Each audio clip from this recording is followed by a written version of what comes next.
Good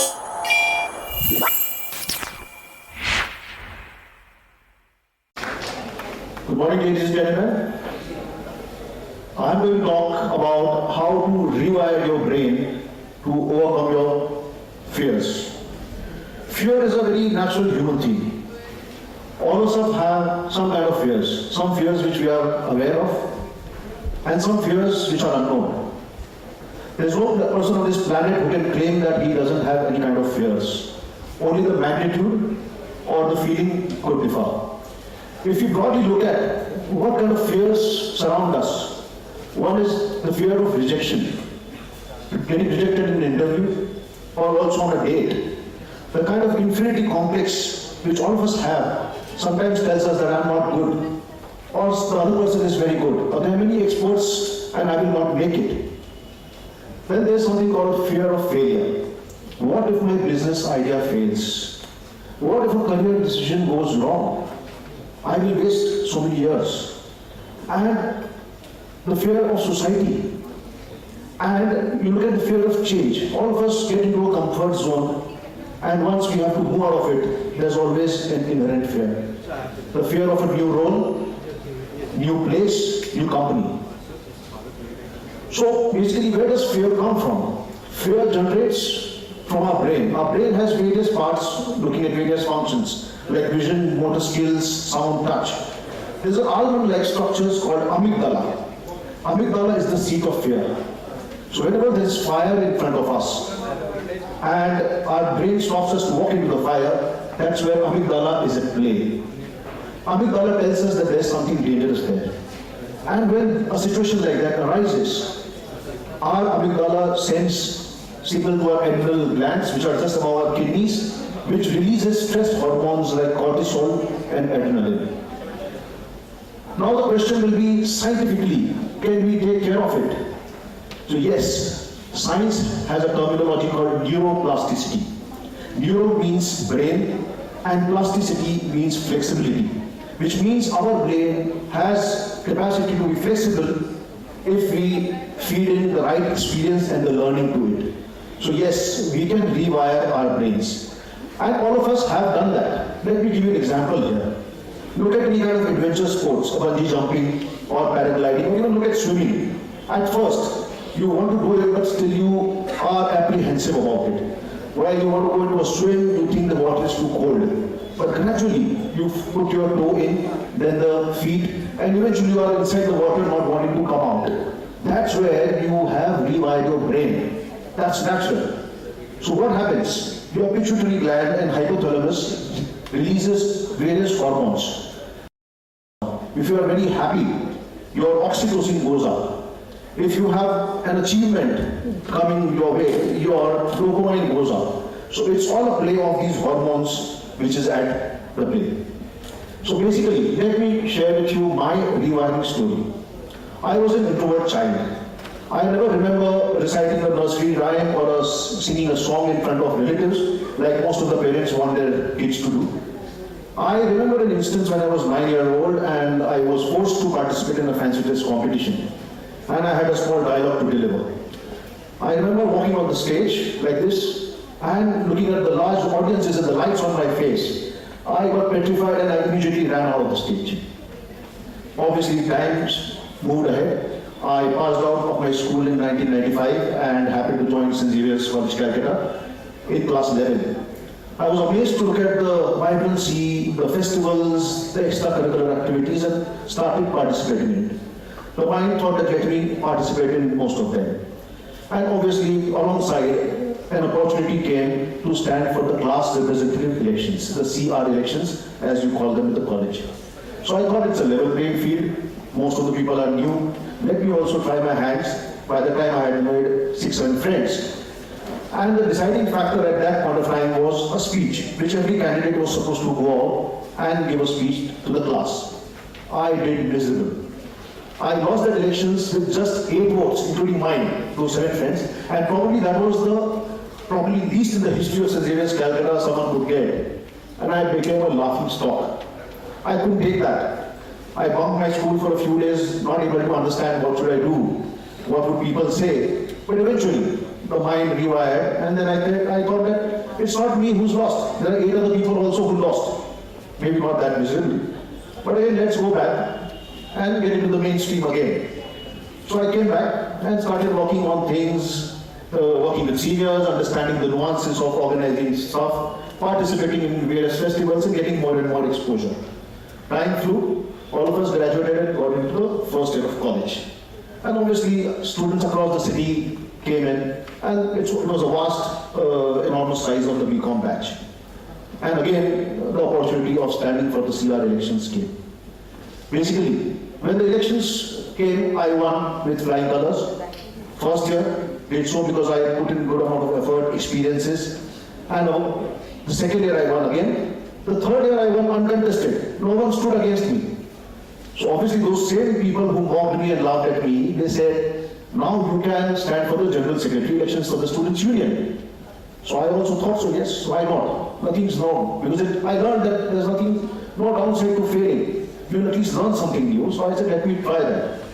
And I agreed, and then we set up the stuff up. One thing which we did very differently was that every class where our candidates would stand, we would go and give a speech. Talk about the manifesto for the students' welfare, and also promise the Zavotsav, which is a coveted annual festival of Calcutta students, which didn't happen for the last 3 years. By the virtue of doing this, we also introduced the candidate in the class and his skills, his strengths, which also helped those candidates like me who were probably introvert or couldn't speak. And the result, we had a fantastic victory across the CRs. The GSEC elections happened. I won the elections with the highest vote margins in year 1999. And here is a student who ran out of the stage, who couldn't speak in front of the class, was next delivering a speech in front of 7,000 students in Zavotsav, 1999. So that is the kind of impact one can do by rewiring his or her mind. So if you look at my experience over the last 20 years in corporate, where this Zavotsav experience was the foundation, because once you do a Zavotsav, you could do a lot of things. So here I emerged with a model called the BPI model. I'll quickly share you what BPI model stands for. B is begin. One has to begin. Aristotle has said that task begin well is task half done. Most of us do not begin. We procrastinate. What if this happens? What if this happens? I'll share 2 examples from the startups our non-profit had mentored. One startup, beautiful technocrats came back from the US, fantastic concept of organic health supplement, which could compete with the whey proteins in the market, organic in nature, good market. Very, very perfectionist kind of people who wanted to set the sales team in place, the product, partnership, the entire Instagram website, etc. And they were having one fear in mind that if one department fails, the whole business would bomb. Unfortunately, they took 9 months, and just before 1 month of launch, there was someone similar in the market who came and launched the product. And our guys missed that first mover advantage. There's another startup, a 20-year-old, old school traditional retail ethnic garment, making clothes for weddings in India. They wanted to expand. They had their experience of past 20 years, and obviously with more strategic insights, they thought, let us launch something. And they immediately, in a matter of 15-20 days, launched the store in Pune. The store lost the business, the money was lost, it failed. But by the virtue of that, they came up with a blueprint that what mistakes they should not make. And that same blueprint helped them set up more stores across India. So the idea here is, if the task is large, the goal is large, let's break it up and begin. And when you will begin, you are out to fail, you will get rejected. But the idea is to stand up again and keep trying again. I'll quickly share with you a few examples. Amitabh Bachchan was rejected for his voice. Oprah Winfrey was rejected as not fit for television. Walt Disney was rejected that he lacked imagination and creativity. If you look at the business sides, Steve Jobs was fired from Apple, and he rejoined Apple to bring Apple where it is today. If you look at the other business tycoons like Bill Gates and Narayan Murthy, their first venture also failed big time. Narayan Murthy had to apply for a job, worked in Party Computer Services, and also applied in Wipro, where he was rejected in an interview at Wipro. So imagine if he was selected in Wipro today we would not have Infosys around us. So idea is to persist. If these people can persist and achieve their goals and today be where they are, I think all of us can do. And while we persist, it's important to also ignore. So of course, take constructive feedback, positive feedbacks, but obviously society would mock at you. People get trolled. A big film star whose movie flops gets trolled. A superb cricketer who goes out on duck gets trolled. So it's ideally, we need to learn the art of filtering the negativities and ignoring stuff. So when you look at the BPI model, it's important to have self in the center of it. Self is you and me. We should love ourselves. And when you look at self, I have 2 C's to recommend which can help you rewire yourself. One is change, the external change. I'll refer Dr. Ami Kadi, who's an American psychologist, ex-Princeton and Harvard. She's done a phenomenal work on body language. How posture can impact your brain and change your feelings. Her work speaks about if your postures are very positive, very open-ended, your brain will take that. If you feel you are powerful, you become powerful. And if you are harmed or you are very depressed, your mind takes that feedback as well. And the second C is content. So while we filter all those negative content from media, social media, and people around us, it's important to work on our content. And when I say content, not formal education. It could be something which you are passionate about, which you want to build yourself into. So I'll give you another example here. I was into wildlife tourism around 20 years back. I happened to visit my first tiger reserve. I was amazed at the wildlife in the forests of India. It hooked on to me, and every second trip I then did was into some forest or other. While doing that, I thought that I should also do something for our rich biodiversity and wildlife. But again, that fear came in the mind that who am I? I'm not qualified. Why would someone listen to me? What difference can I as an individual make? There are so many experts from the field of wildlife and biodiversity. But then the same BPI model said that let's begin at least. So we started working, volunteering with various organizations. And gradually we set up a non-profit in 2009 called Empower Foundation. A lot of people came and joined along as we worked to do various projects of the government.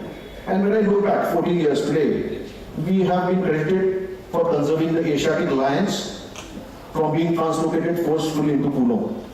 We have been credited for conserving the leopards of Mumbai by reducing the man-animal conflict and the number of attacks and deaths which used to happen because of the leopard attacks. We've also known as one of the agencies in Mumbai which does the mega cleanup drives in the forest. The last one in June 23 pulled out 94 tons of waste from RA forest. Why am I telling you all this?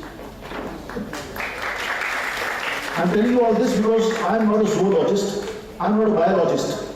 I'm a plain vanilla commerce graduate in MBA and a Ph.D. in management, but still I could do it because I had a passion for a subject and I worked on the content. The content was on the ground experience. It could be through a theory or a book also. So it's important that we work on these 2 C's which will make us self-confident. And again, coming back to the science of hormones which we spoke of, from the pituitary gland and the hypothalamus and amygdala. There are some 7 basic lifestyles which most of us know, but today we will be able to correlate it with data and research back into rewiring your minds. Exercise and meditation can impact your amygdala, the seat of fear. It can expand your hippocampus. Similarly, there have been researches which says that repetitive activities like knitting can improve your serotonin, which is your happiness hormone. So activities like gardening, cooking, etc. can help you that. Research also says that activities like singing in chorus, laughing with friends can improve your oxytocin, which is your happiness hormone. There have been research around dopamine and all the good hormones by inducing good sleep, good diet. So ladies and gentlemen, if you merge these 7 lifestyle techniques with the BPI model, begin, persist and ignore, with yourself in the center, I can assure you that you can overcome any kind of fear. Thank you.